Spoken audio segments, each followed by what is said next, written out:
If you are tired of hand watering your livestock, let me tell you what, this is the best way I have found to do it. I've owned one of these for many, many years, decades.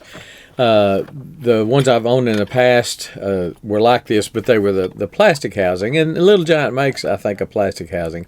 I got the metal housing on this one because I just think it'll hold up better. The black thing you're looking at there is the float.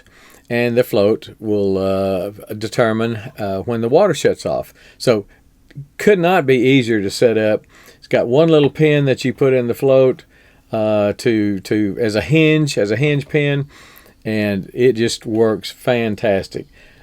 Here it is out in process. I just installed it, turned it on.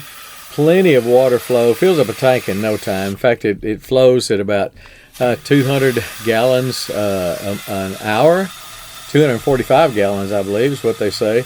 And your pressure should be between around 20 to 50 psi. And most wells or even outside, even community water is going to be in that range. So you really not something you got to worry about. I wouldn't run it in the winter time because it would freeze probably. But for that, I would recommend a freeze miser.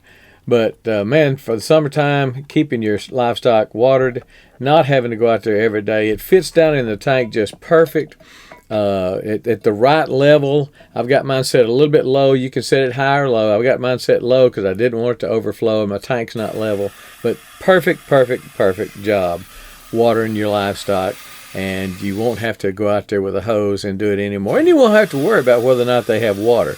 As long as your well's on, as long as you got water, and that's hooked up, you're going to have water when they need it. So really like this thing, and I think you're going to like it too. Hope that helps you out.